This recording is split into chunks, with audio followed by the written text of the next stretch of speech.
All the way back in part 1 of this series, we laid down a simple ground rule. We promised that we would hold Hal Lindsey's work, modern intelligence tracking, and any prophetic theory to the actual facts of history and scripture. Because here is the reality of the pop prophecy industry. For 50 years, since the publication of the late great Planet Earth, millions of people have simply listened and accepted everything without checking things for themselves. We've fallen into a loop of generational groupthink, where an assumption gets repeated so many times on television, in books, and from the pulpit that people just accept it as fact. But the Bible doesn't call us to be passive consumers of Scripture. It tells us to investigate. And when you actually check ancient history and line up the geopolitical facts against the text, you realize just how wrong the mainstream prophecy teachers have been for decades. We aren't here to recycle unverified theories. We are here to establish the truth of the matter. To understand the political shifts taking place right now, we have to look back at a vision recorded over 2,500 years ago in Babylon. In Daniel chapter 7, the future course of Gentile world empires is laid out through 4 beasts rising from a chaotic sea. Daniel answered and said, I was looking in my vision by night, and behold, the 4 winds of heaven were stirring up the great sea, and 4 great beasts were coming up from the sea, different from one another. The first was like a lion, and had the wings of an eagle. I kept looking until its wings were plucked, and it was lifted up from the ground and made to stand on 2 feet like a man, and a heart of a man was given to it. And behold, another beast, a second one in the likeness of a bear, and it was raised up on one side, and 3 ribs were in its mouth between its teeth. And thus they said to it, Arise, devour much meat. After this I kept looking, and behold, another one, like a leopard, which had on its back 4 wings of a bird. The beast also had 4 heads, and dominion was given to it. After this I kept looking in the night visions, and behold, a 4th beast, fearsome and terrifying and extraordinarily strong, and it had large iron teeth. It devoured and crushed and trampled down the remainder with its feet, and it was different from all that were before it, and it had 10 horns. While I was contemplating the horns, behold, another horn, a little one, came up among them, and 3 of the first horns were pulled out by the roots before it. And behold, this horn possessed eyes like the eyes of a man, and a mouth speaking great boasts. I kept looking until the beast was killed, and its body was destroyed and given to the burning fire. As for the rest of the beasts, their dominion was taken away, but an extension of life was given to them for an appointed season of time. That's Daniel 7, verses 2 to 8, and 11 and 12. This final unique beast, along with the 10 horns on its head, is the key to understanding the final countdown of this age of history. For over 50 years, mainstream teachers have viewed this beast through a very specific Western lens. In 1970, Hal Lindsey laid out a script that locked millions into a static Cold War framework. He correctly identified the first 3 kingdoms as Babylon, Medo-Persia, and Greece. But then he claimed that the 4th beast could only be understood as the historical Roman Empire.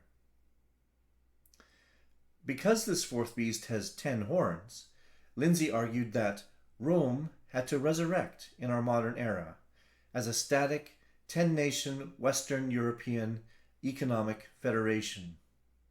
He pointed directly to the European common market of his day, claiming it was the literal fulfillment of the text. Because of that one assumption, traditional commentators have spent the last 50 years telling you to wait for a Western European dictator, an Antichrist, to rise out of Brussels or Rome and who will run the world. They've been watching the wrong map for 5 decades. The fact is, history completely walked away from Hal Lindsey's predictions. When you look at the actual data of the last 50 years, the Western European model breaks down on 3 distinct counts. First, the EEC expansion paradox. Lindsey bet his timeline on the morning headlines of 1970, assuming the common market would grow to exactly 10 nations and stop to match the number of horns. Instead, it expanded way past 10 members decades ago. The idea of a static 10-nation Western European bloc has been completely invalidated by history. Second, the erasure of the Eastern Leg. Popular prophecy teachers looked almost exclusively at the Western leg of the Roman Empire, Italy, France, Germany, completely ignoring the Eastern leg. They ignored the Byzantine Empire, centered in Constantinople, which is modern-day Istanbul in Turkey.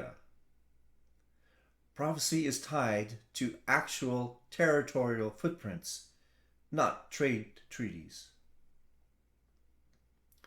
And third, the 2,000-year gap.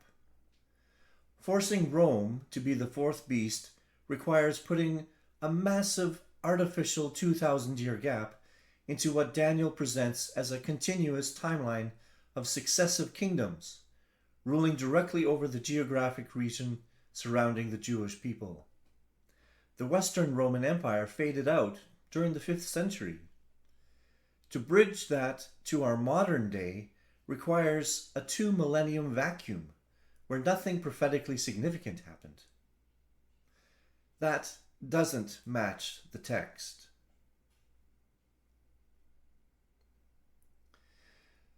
The logical failure goes even deeper than broken timelines. When you compare the actual behavior of Daniel's fourth beast to the historical reality of the Pax Romana, they are exact opposites. Hal Lindsey completely contradicts his own theory right inside his own book. Look at how Lindsey describes Rome on page 99. Emperor worship was a gradual development which grew out of the gratitude of the provincials for what Rome had done for them. When Rome took over a country and unpredictable tyrants were booted out, Roman justice was established. The Roman peace, Pax Romana, was unlike anything the world had seen, and people were deeply grateful. Think about that. Look at the immediate contradiction. Daniel describes the fourth beast as a terrifying monster that breaks things in pieces and ruthlessly stamps the residue with its feet. Yet, Hal Lindsey describes it as a system of order, legal justice, and a peace so clean that conquered people were deeply grateful. The reality of the Pax Romana was assimilation and continuity, not eradication.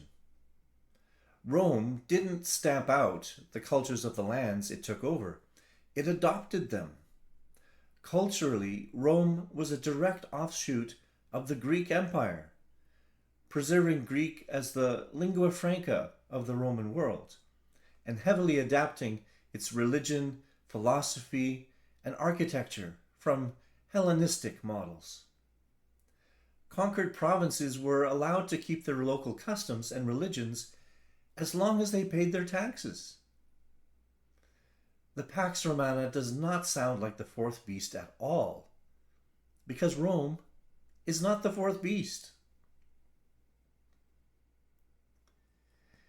This historical continuity is explained by a specific detail in Daniel 7, verse 6, that mainstream teachers completely gloss over. Speaking of the third beast, the Greek leopard, the text says, "And dominion was given to it." Have you ever heard anyone address this particular detail when trying to explain this text? I haven't. Why is dominion highlighted here?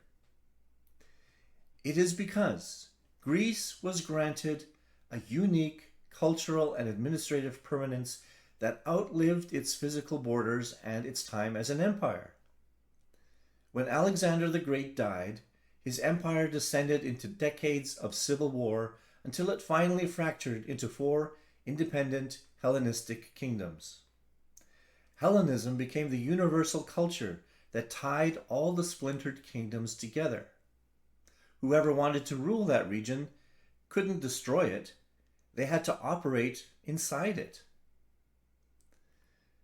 But popular history pictures Rome violently crushing everything with its legions.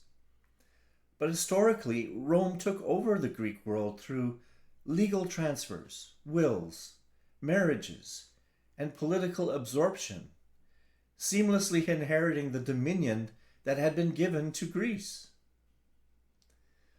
Look at the actual historical record of how Rome took over the 4 heads. The Western Kingdom of Macedonia and Greece was absorbed by treaty and conquest, with Rome adopting Greek art, language, and philosophy, effectively merging the 2 cultures. The Northern Kingdom of Thrace and Asia Minor features a stunning historical anomaly.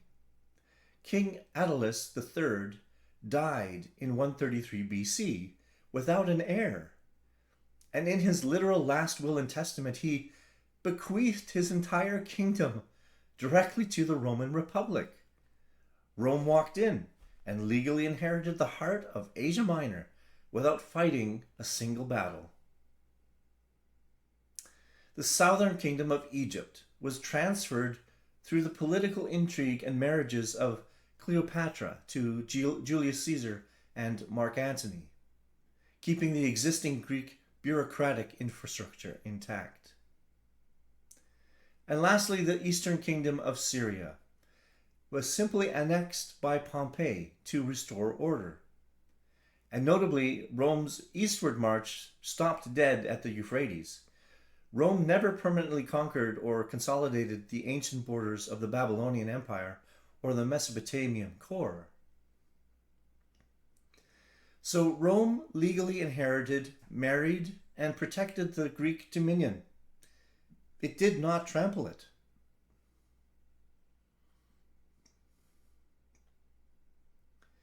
If Rome spent its history preserving and inheriting the Greco-Roman dominion, it simply cannot be the fourth beast. The entity that was fundamentally diverse from all previous kingdoms, the one that shattered, devoured, and trampled the residue of the ancient world under its feet, that was the Islamic Caliphate. When the Caliphates and the eventual Ottoman Empire swept across the Middle East, they didn't marry into the existing culture or preserve its laws. They dismantled them. They erased the Greek language as the lingua franca, replaced Roman law with Sharia, and overrode the religious structures. Their empire erased the last vestiges of the eastern leg of the Roman Empire, including over the location of the homeland of the Jewish people. There is no 2,000-year gap. They fit the description of Daniel's vision perfectly. This completely changes the identity of the future Fuehrer spoken of in chapter 9 of Lindsay's book. While traditional commentators are still stuck on endlessly repeating that they are expecting a dictator to emerge from Brussels or Rome, the true geographic seat of the beast's power has been right here the entire time.